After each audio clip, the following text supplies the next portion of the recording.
So hi everyone, thank you very much for watching or listening today. Liam Hartley here with another episode of Presenting Champions for the Simply Inspired podcast. Today joined by a very special guest, one of the true rising stars in the Welsh and British martial arts scene. Today's guest, Ioan Harris, who has quite a long list of accolades to his name, including the IMMAF European champion. It's amazing to see a Welsh fighter get into that level, obviously as a Welsh person myself. Cage Warriors Academy Wales champion, Judo British Championships medalist, Brazilian Jiu-Jitsu British Championships medalist as well. Also studying BSc in mathematics with the first just finished Masters in Computer Engineering. So amazing insights into his life outside of the cage as well, or off the mat, or whatever you call it, for a few different sports there. But champ, I just want to say thank you very much for coming on the show today, making the time for this and everything. It's really great to have you. Thank you. Yeah, no worries. Thanks for having me on. That's okay. Hopefully I did that intro justice, because there's some very good wins there, very good achievements. So starting at the beginning of your martial arts journey, I think it's time to go back in time. Like I was saying at the beginning, I don't always run in linear time, but today we will. Where did it first start for you growing up that you sparked an interest in martial arts, basically? So it all started for me back when I was about 8 or so. I started judo. So Kerry Pulverenti, one of the guys from my stig, he runs my stig judo kai. He basically come to the primary school and where I was at, and yeah, I just seen it and thought I'd give it a go. My cousin was doing it at the time, and then I just went on for it, just playing just do judo, and then did a bit of rugby alongside it. 'Cause my dad was big into rugby, and yeah, just went along with 8 years old. So that's when I started judo. Amazing. So that was sort of where the fire inside of you was lit, if you for want of a better term. Obviously, you continued it from there. Did you progress very easily, or was it more of a difficult sort of transition, or what was the process like where you started really getting into it, if you get what I mean? Yeah, I had another like pivotal age then was about like 11, 12 when I just finished and I was going to comp. I'd won a few medals, won the Welsh Championships a few times, and won like a nice medal for myself. And I think like you tend to drift more towards what obviously you're good at. So then I kind of I binned the rugby on the head, and then I just focused on judo, and yeah, that's what I did then. So just focused on judo for quite a while. Amazing. And obviously, at what point did you realize that you could go quite far with it? Because obviously, with these sorts of things, I usually find when I'm talking to champions and people at the elite level, they went through a process where it started off as fun. I mean, hopefully it's still fun now, you know what I mean. But what I mean is, you went for that transition of actually I can take this more seriously. I can go quite far with this type of thing. If you get where I'm coming from, when did that sort of realization sort of hit you that you could take this a long way? It's a good question. Like I'd say there's two realizations. Only recently I've realized it with martial arts, but like as in MMA. But with the judo side, probably when I was about 15 and I started doing like going abroad and competing in loads of different competitions. I gotta give props to my old man. He used to take me like all around the country, to Sheffield, to Edinburgh, to London on the weekend, and like we just competed everywhere. And sometimes I'd go there and I would like literally lose first fight, so we'd or second fight maybe, and we would literally drive like 4 or 5 hours, and I'd like have 2 minutes on the mat, and then we just drive back home. So yeah, big props to him. But yeah, then I'd say yeah, when I was about 15, 16, I moved into like full time training with the judo, and I moved to Cardiff, and then yeah, quite a lot happened to me around that time, and yeah, it was pretty interesting. But yeah, you Pretty carry on with interesting.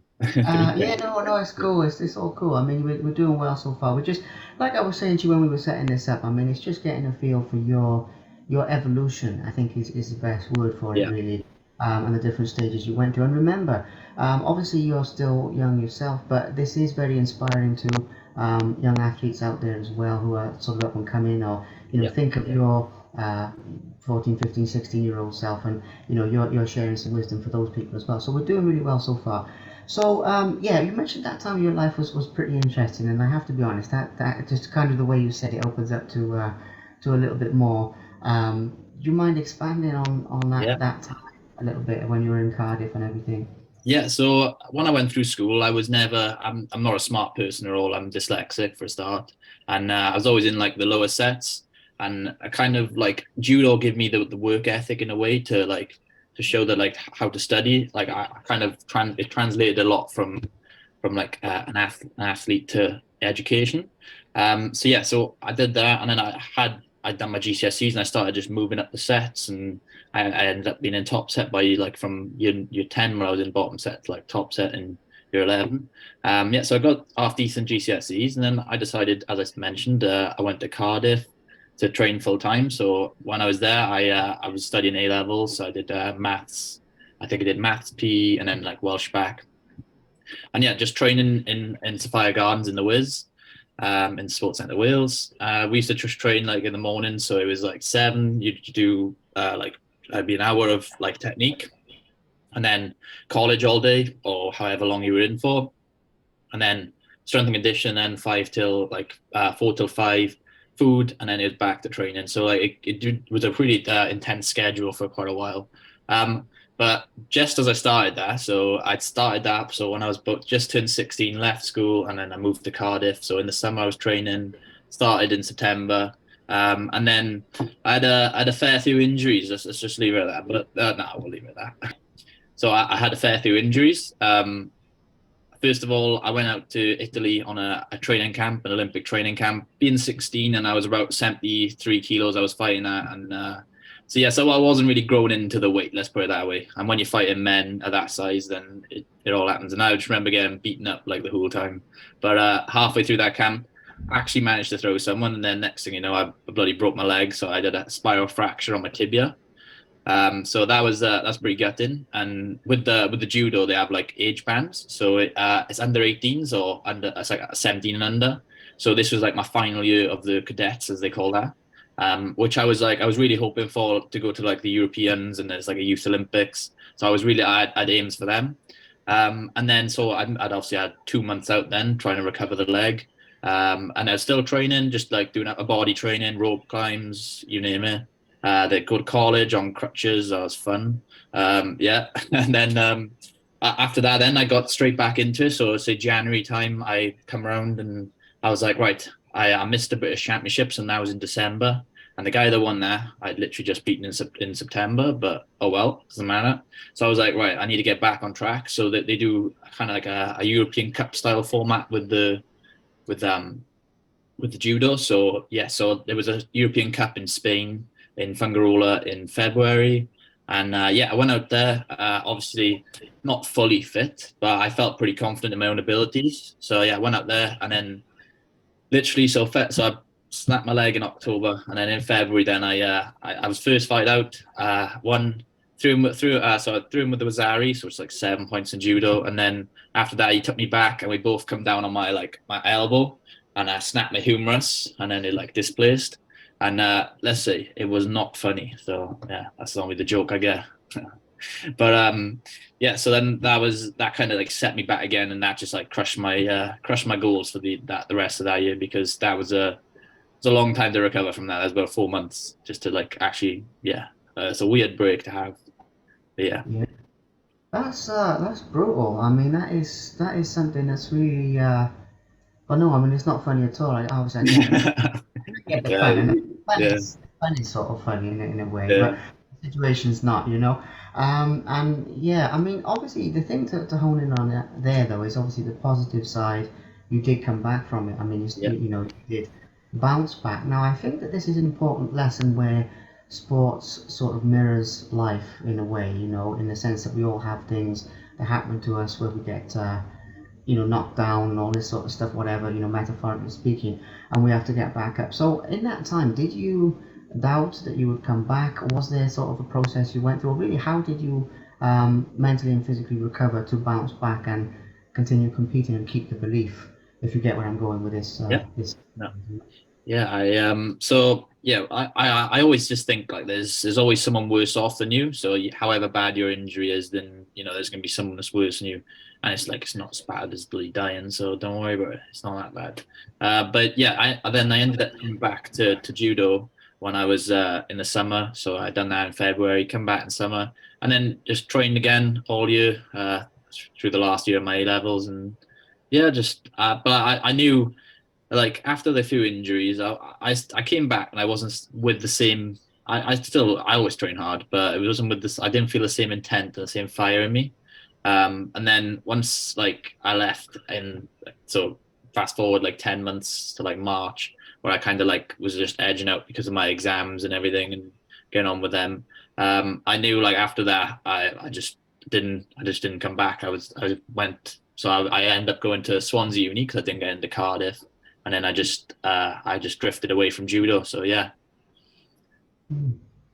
It's interesting because it's an inspiring story so far, whether you realize it or not, including what you said about not being academic and that type of thing. Personally, I relate to that big time. I mean, I had the same type of experience in school, dyslexic and all this. They tried to put loads of labels on me, Yeah. and all that type of stuff. So it wasn't really a positive experience. But also, there's a lot of people out there who relate to that as well. So that sort of shows them what's possible, but also bouncing back, because even if you didn't literally bounce back into judo, at some point in time we've got to get into, and I'm not sure the timeline of this, so excuse that, but obviously there's the jiu-jitsu side of things, there's the MMA side of things, and obviously you transitioned into other martial arts, and like I say, I'm not sure what point that came up, but what influenced that decision to sort of, okay, you drifted away from judo, but then let's try something else type of mindset? This actually joins perfectly with the timeline. So I started uni, and as you start uni, the freshers week, you went partying. I had my good spurt, and then I watched my mate Josh O'Connor. He's doing really well at the minute. He's 2-0 as a pro, signed for the PFL. He's got a fight literally on Saturday, so big props to Josh. I watched him fight a few times amateur, and I looked at it and I was like, oh, that's pretty interesting. Myself, like. I wasn't too confident in myself at the time, and I was just like, oh, I would quite like to test myself in that set, and then not too long afterwards, Josh had given my name to Dino, and he was like, oh, message him. So Dino's my coach, and yeah, he messaged me, and I said, oh, look, I'll start after my exams because exams is pretty busy time. So yeah, so after the first year of uni, I started MMA, and yeah. Amazing, and it went from there. So same type of thing, really. I mean, this is nice and easy because it's sort of a repeat of what we had with the judo. Adapting to MMA, was it sort of instantly falling in love with it? Was it a more difficult transition? Obviously, you had the judo foundation, which sort of carries over nicely, although there are other things to pick up on with the striking and everything. But was it, yeah, what was the process like when you first started, really, your transition into it? Yeah, I just jumped straight into it. Just did MMA, jiu-jitsu, wrestling, did it all. But then obviously with the judo background, I was favoring like wrestling and jiu-jitsu. I was really enjoying that. I learned how to like submit people. I'd never like in judo. I was never a person that would go to the floor. I was always, oh, let's just stand up and throw. But yeah, so that taught me the whole other side, and then I just thoroughly enjoyed it. And I just yeah, love getting my ass whooped, and then jump into the MMA, and like it was a whole different ball game again. And getting punched in the face for the first time, you're like, oh my god, what is that? But then you take it through, and you're like, so nothing, man. Don't worry about it. But yeah, I love that. Yeah, we've had that moment where you realise you're not made of glass, and yeah, it's just yeah, I mean, I'm not even obviously a fighter, but I've still had that experience in sparring and stuff. And yeah, it's actually a good feeling when you realise, oh, actually, I can give and get, and have yeah. some fun with it. But Yeah, you can take um, a few shots, like you don't realize that. you don't realise that just walking around. And I think it's an experience everyone should have in their life. 100%. You need to get choked out a few times, and then Yeah. yeah, it's awesome. That's it. I mean, that's the thing. I think whether people decide to compete or how far you decide to take it, having that experience and testing yourself, it opens up new doors in your knowledge of yourself type of thing. So I mean, you know what I mean. But brilliant. So obviously, at some point around here, there's also a jiu-jitsu championship as well, which was in the list I gave at the beginning, the British Championships medalist, or your British Championships medalist. So did that come again with just fill me in on the timeline with it? At what point did that come during this process? So I started around May, June kind of idea, 2019, and then I just moved along, and I fought in October in a jits comp, and I had the nerves again, and I hadn't experienced that for a little while, and from competing with judo, and yeah, I just thoroughly enjoyed it. Went in there, I won. I think it was like the Welsh Championships or the Welsh Open or whatever they call it in the jiu-jitsu. And then I won a gold and a silver, and then I got footlocked. Didn't even know what a footlock, like never trained footlock, so fair play, they caught me off guard with that, but. No, it was good, and then I just carried on from there then, and yeah, the MMA debut then didn't come along afterwards, but that got cancelled because of COVID. So it was meant to be in March of 2020, and then obviously COVID happened, and yeah, so that got cancelled. So that moved it back then a few months, and I got quite lucky. So I managed to fight through lockdown in some maybe some dodgy shows, but we won. We will say that. But yeah, so then I fought in August then for my MMA debut, which yeah, that was an experience. That was in Manchester. We literally in the middle of COVID times we went into this like little gym, and then we just it was like a little fight club. Had a fight, and then yeah, it was crazy. Yeah, yeah, there was a lot of that going on.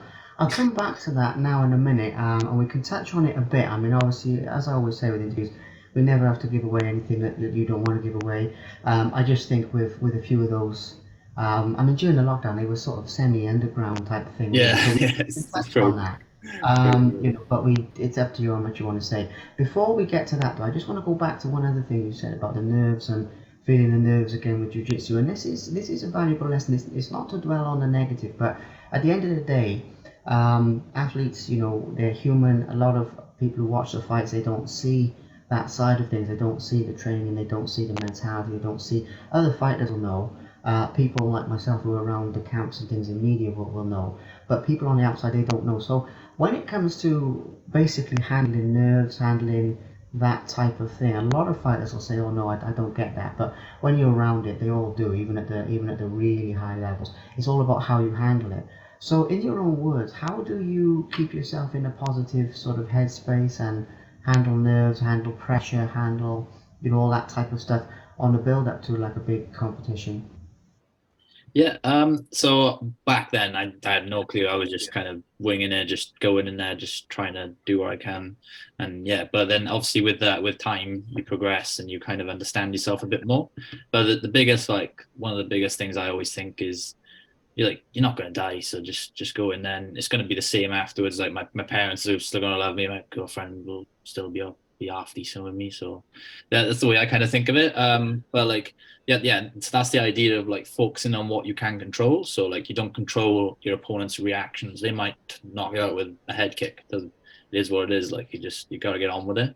And then it comes to the idea of like just being okay with losing.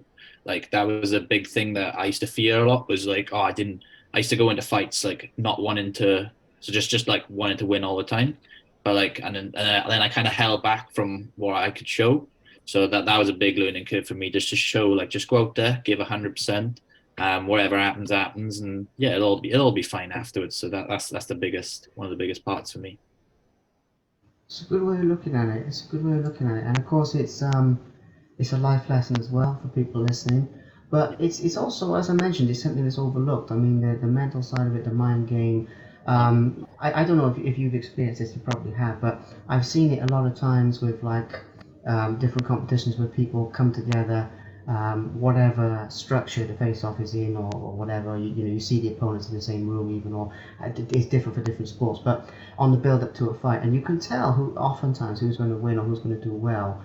Not purely based on the physical side, obviously that's essential, but also based on how they carry themselves, how the strength of their will. It's really hard to pin down, but it's like a feeling, and I've learned to predict it. So that's why I ask with the mindset thing. It's so overlooked, but it's so important. Oh, 100%.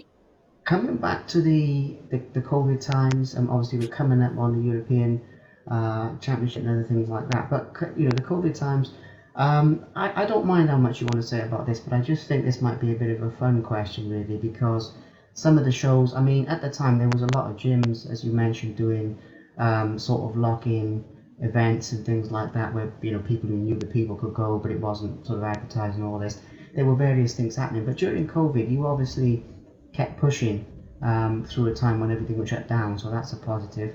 But just any fun stories from any of these shows. You don't have to mention too many names, but just No. Yeah, like the one of the shows I fought on that one. That one was half decently run. You know, it was in the gym. It's quite funny. Like the shutters would go down, you'd let a few people in, and that was like it would pretend it was locked outside, and then it'd go back up. And then I'd only fought in like 2 shows, but the next one then I fought in like November or wherever, and that was in North Wales in this bar just like in the middle of nowhere, and it was terrible. And they'd only let us in like an hour before the fight, and you obviously had to do the heat scanner and stuff like that.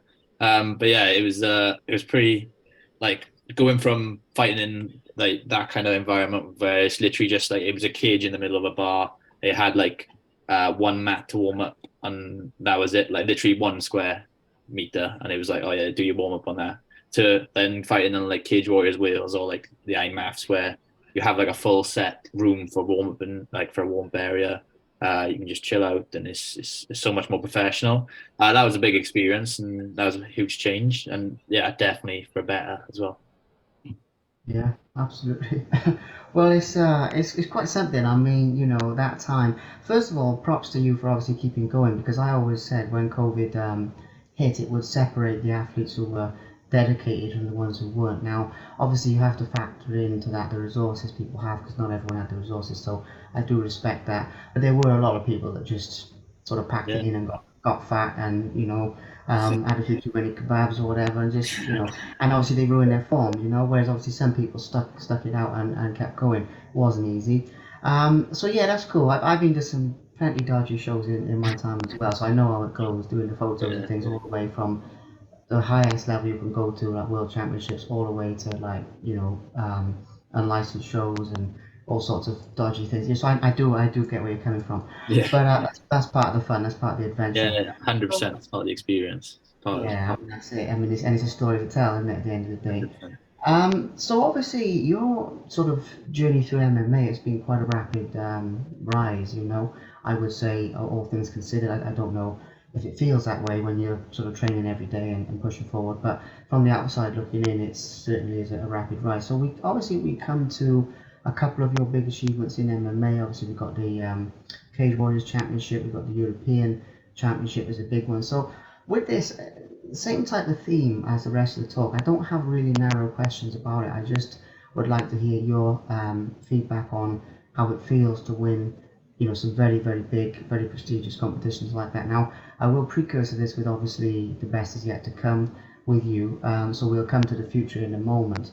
But obviously these wins deserve a mention. Um, so yeah, in your own words, share with us a little bit about what that means to you, how it feels to have won those championships, and anything that sticks with you from them, really. So in actual fact, like winning them championships, like I got taught a lot of like the biggest lesson that I learned from them is just it's just a piece of metal. Like it's nothing to be really special about. But the whole winning that come from actually my third fight where I actually lost, and yeah, that taught me a lot about myself and about the process, and it really made me decide like whether I wanted to do MMA or not, because I could have just gone down like the jiu-jitsu or I was doing a degree. I was like, oh, should I just get a job?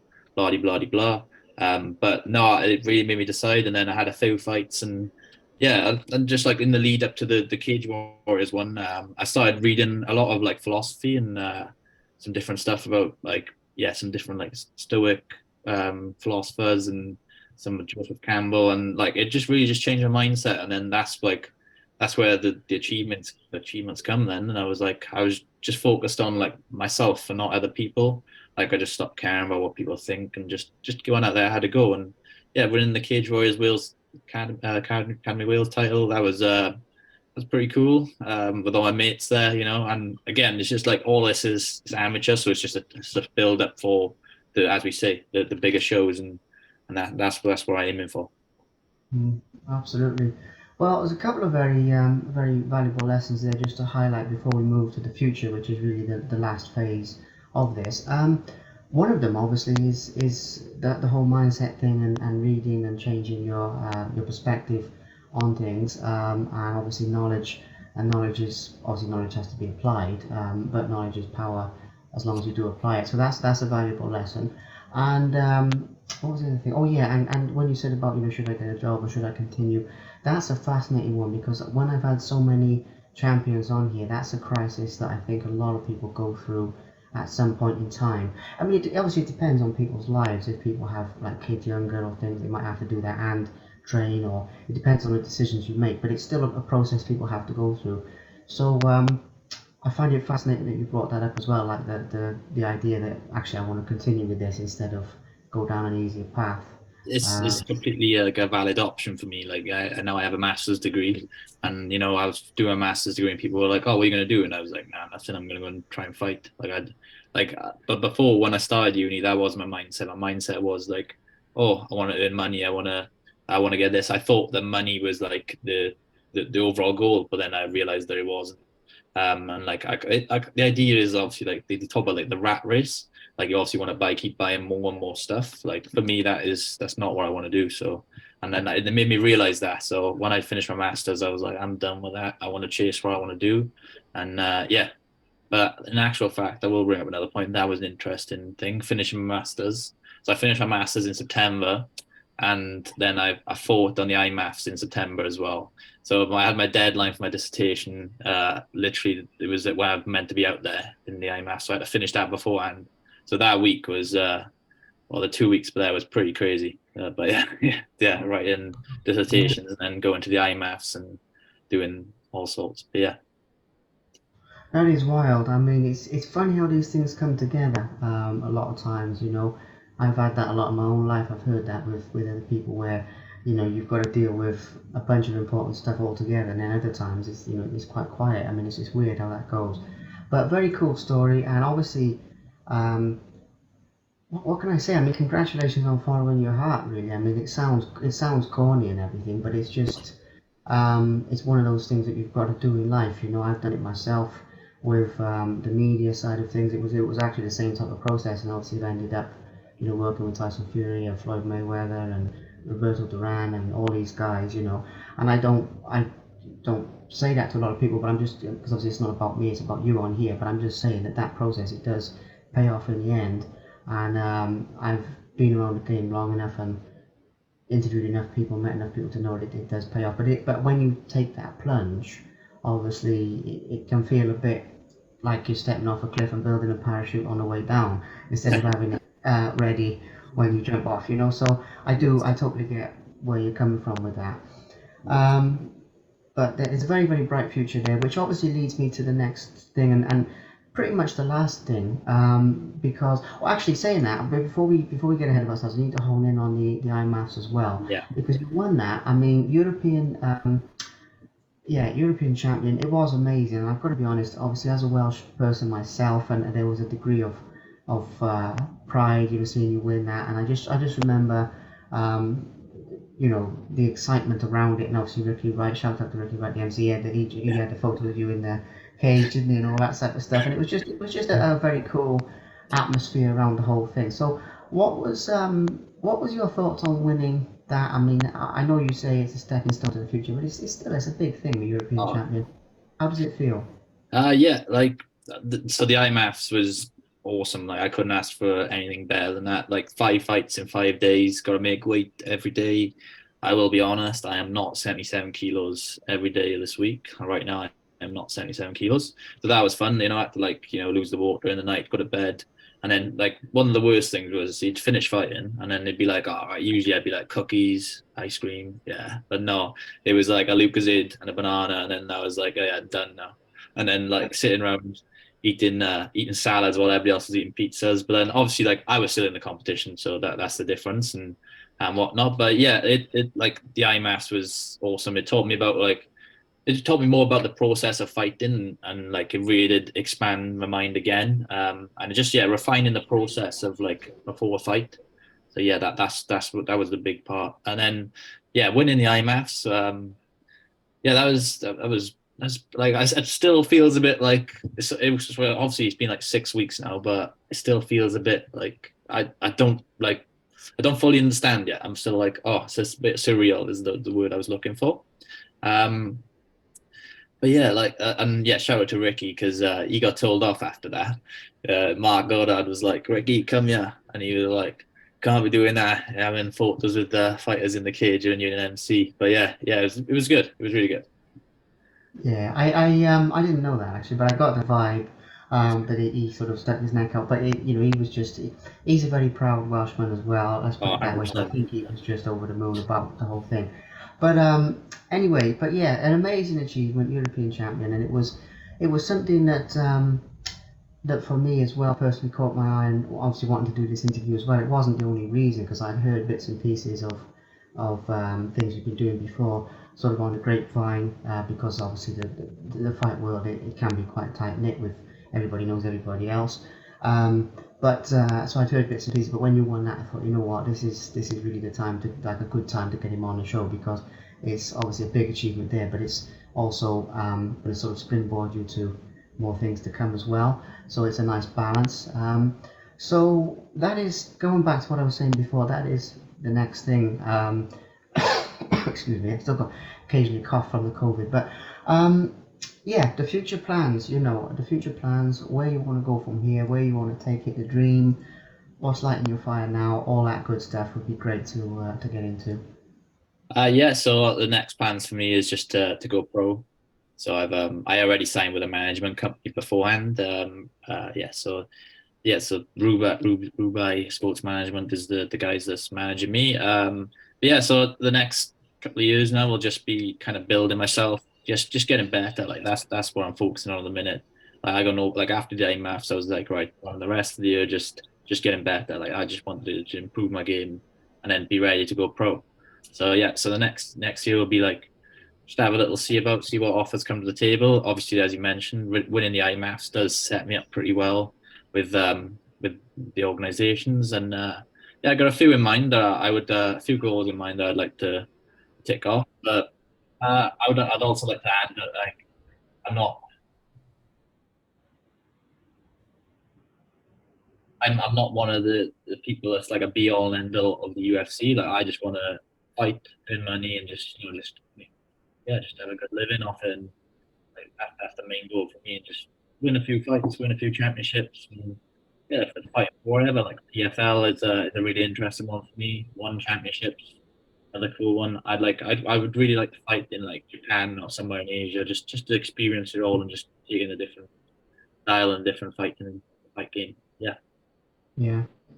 Well, absolutely. I mean, again, there's some really good points in there. I mean, it not being the be all and end all.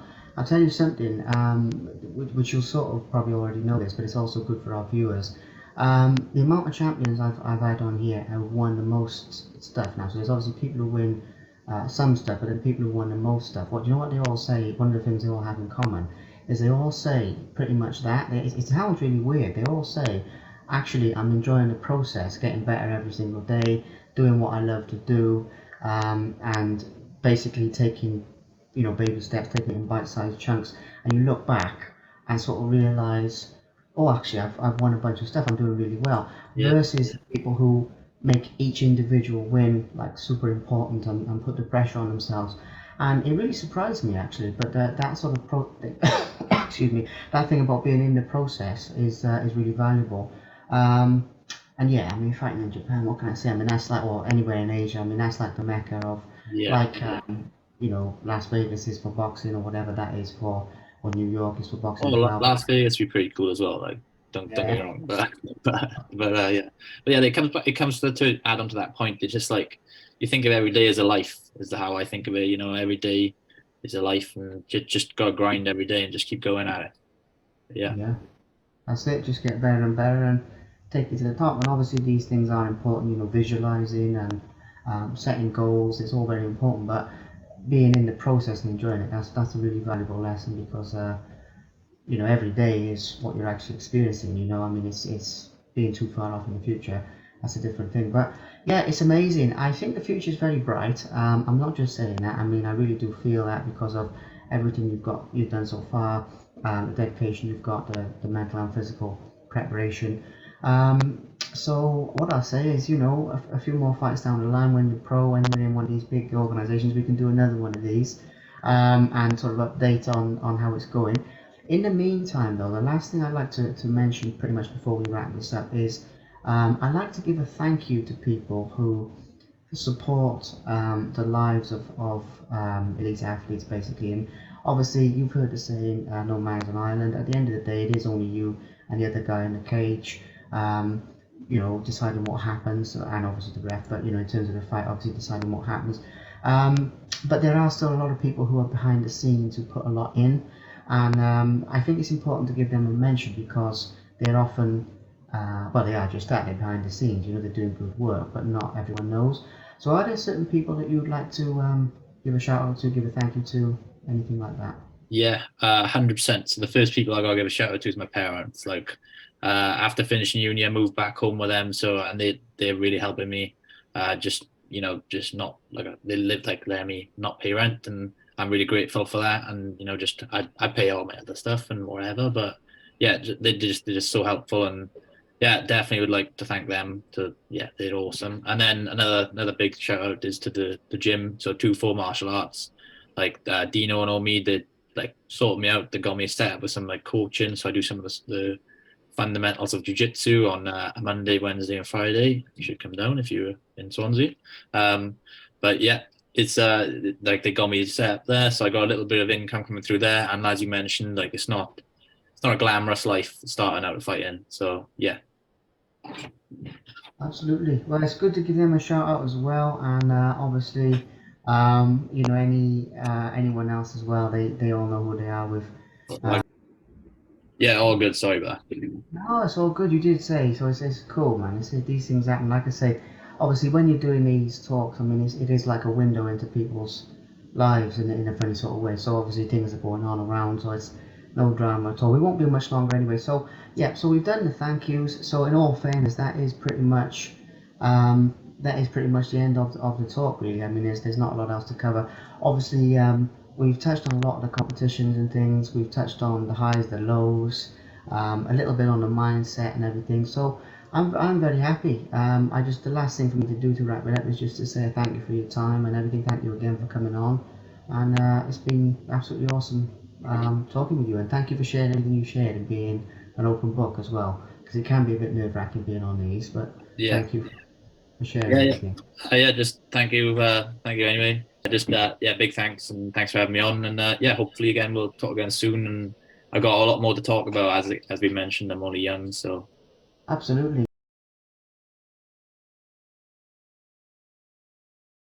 Thank you very much for watching.